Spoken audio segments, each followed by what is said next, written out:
Did you know that if you want to get stronger, move better, and feel 20 years younger, there are only 10 essential exercises you really need? In this video, I'm going to show you exactly what those exercises are and why everyone in their 50s, 60s, and 70s need to start doing them today. At the end of the video, I'll also reveal the #1 exercise mistake that many of my patients make and show you exactly how to avoid it. Exercise #1 is backed by research from the renowned Tufts University and their John Hancock Center for Physical Activity. They've identified this as the most important movement for older adults. Why? Because it targets your hips, thighs, and glutes, the exact muscles you need for walking, climbing stairs, and staying independent. Here's how to do it. Stand in front of a chair, feet slightly wider than shoulder width apart. You can either extend your arms forward or use the armrests for support. From here, shift your weight back onto your heels, slowly lowering yourself toward the chair to the count of 4. Briefly touch the chair, then stand back up to the count of 2.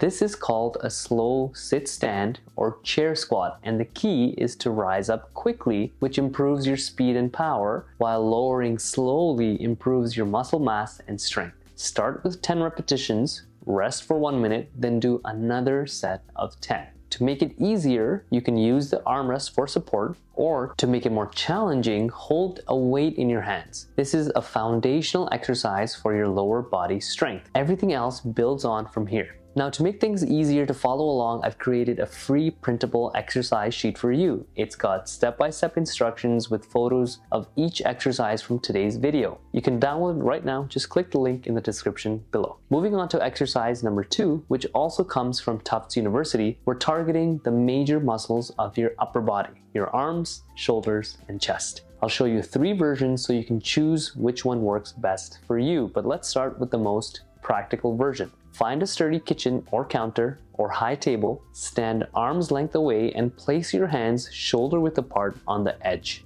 Keep your body straight, core engaged, and slowly lower your chest toward the counter. Press back up with control, aim for 10 repetitions, rest, and then repeat again for another set. This is called a countertop press up and is excellent for activities like pushing open heavy doors, lifting groceries, or playing with small kids. For an easier version, try the wall push-up like this. Stand facing a wall, arms extended. It's the same movement as before, but with less body weight, so it's perfect for building initial strength. Now, to make things more challenging, you can of course go for the full press-up. Start on your knees or toes, keep your body straight like a plank, lower until your chest is just above the floor, and then push back up with control. Start with 2 to 3 sets, with 2 times per week, which will help maintain that upper body strength. Now, before diving into exercise #3, there is one crucial mistake that I want to point out that many of my patients make. Many people think that walking and stretching are enough to stay strong and healthy in later years, but research proves that they do not combat sarcopenia, which is the muscle loss after 60, which can lead to falls and mobility issues. The good news though is that a 2024 study shows older adults can prevent and even reverse sarcopenia with progressive strength training, or PST for short.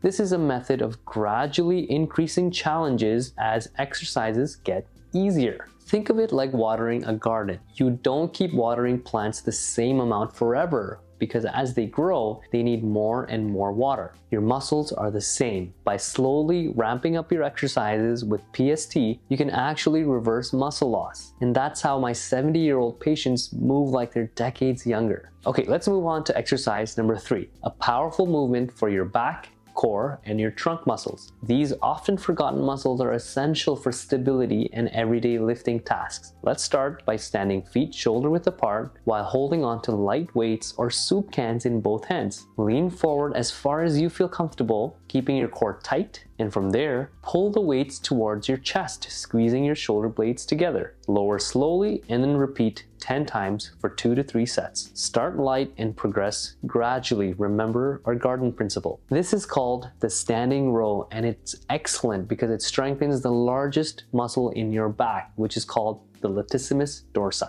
We've now covered the 3 foundational movements for strength training. We have the push when we do the press up, we have the pull standing row, and legs with the chair squat. And what's exciting is that our next 6 exercises build on this powerful push-pull legs foundation to give you a complete system for full body strength. For exercise number 4, we will focus on one of my favorite lower body exercises to improve balance, leg strength, and coordination. This is called the reverse lunge. Here's how to do it. Stand tall with feet hip width apart. Step one leg back into a lunge position, lowering your body until your front knee and back knees bend together. No need to touch the ground. Push through your front heel to rise back up before slowly lowering again. Keep your trunk and head in one line as you move up and down. Repeat this movement 6 to 8 times per leg. Rest for a minute and aim for 2 sets. Mastering the reverse lunge will significantly improve your ability to get up from the floor and go up the stairs. If balance is an issue, you can hold on to a sturdy chair or counter for support. For more of a challenge, you can add weights in each hand. Okay, now let's move on to exercise number 5, which is excellent for improving posture and building strength in our pulling muscles, including your back, shoulders, and biceps. Start by anchoring a resistance band at belly button height using a door or a sturdy post. Hold the band with both hands and step back until there's slight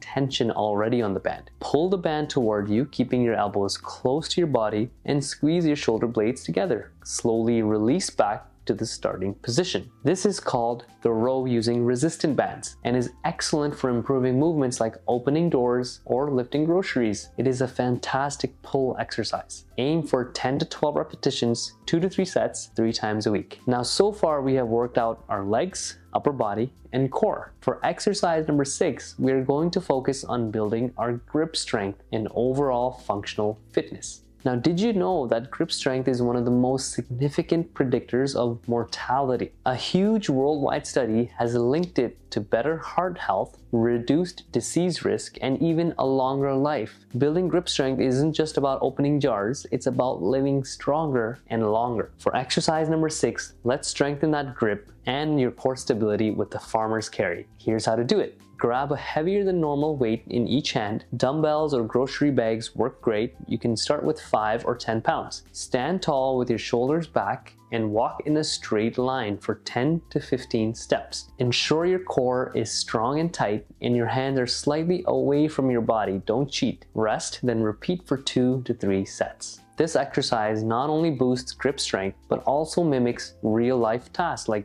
carrying shopping bags or luggage. Okay, moving on to exercise number 7, which along with the squat is something I include in 90% of my patients' exercise programs. It is called the glute bridge, and it targets some of the biggest muscles in our legs, our glutes and our hamstrings. Start by lying on your back with your knees bent and feet flat on the floor, hip width apart. Push through your heels to lift your hips off the ground until your body forms an almost straight line from shoulders to knees. Keep your core engaged. Hold for 2 to 3 seconds at the top, then slowly lower yourself back down. Perform 10 to 12 reps and repeat for 2 more sets. This move is crucial for things like walking, stair climbing, and even relieving lower back or hip pain. To make the glute bridge easier, you can just focus on glute contractions without actually lifting up. To make it harder, you can use a band or a weight to add more resistance like this. Before moving to exercise number 8, don't forget to download the free printable exercise sheet. It has detailed instructions for all these 10 exercises from this video. Just click the link in the description below. Moving on to exercise number 8, which in my opinion is the simplest of them all and one you can do anywhere, anytime. Start by standing tall with your feet hip width apart. Slowly rise onto your toes, holding for 3 seconds and then lowering back down. Then rock back onto your heels, lifting your toes up, holding on for another 3 seconds. So heels up, hold, toes up,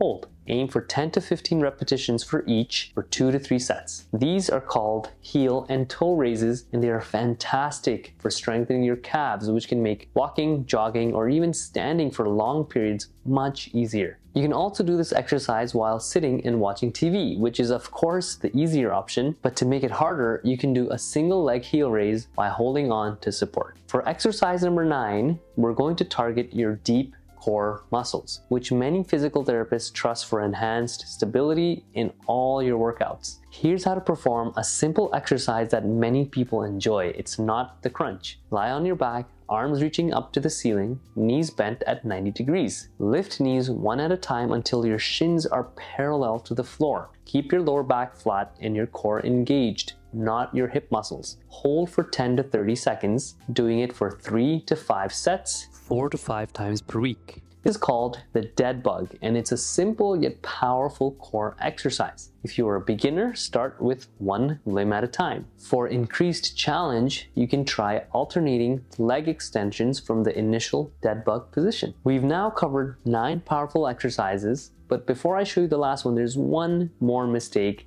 that many people make: trying to do too much too soon. Let's avoid that with a simple weekly blueprint that I give to many of my patients. Follow the push, pull, and legs framework, 3 sessions per week, each targeting a push like press-ups, pull like the rows, and legs like the bridge or squats. And if you have an optional 4th day, you can make it a leg day. I suggest resting for 1 to 2 days weekly for muscle recovery. This balanced approach works at any age, building strength for all major muscle groups while preventing injury and burnout. Now there's one final exercise we didn't cover, but it's one of the best ways to improve heart health, endurance, and energy.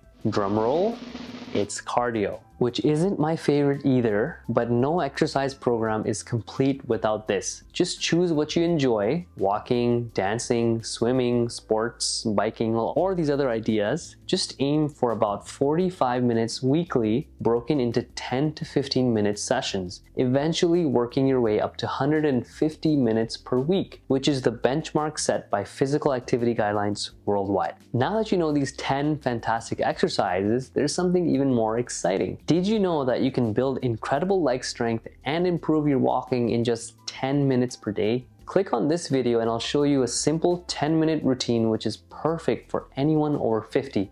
I'll see you there.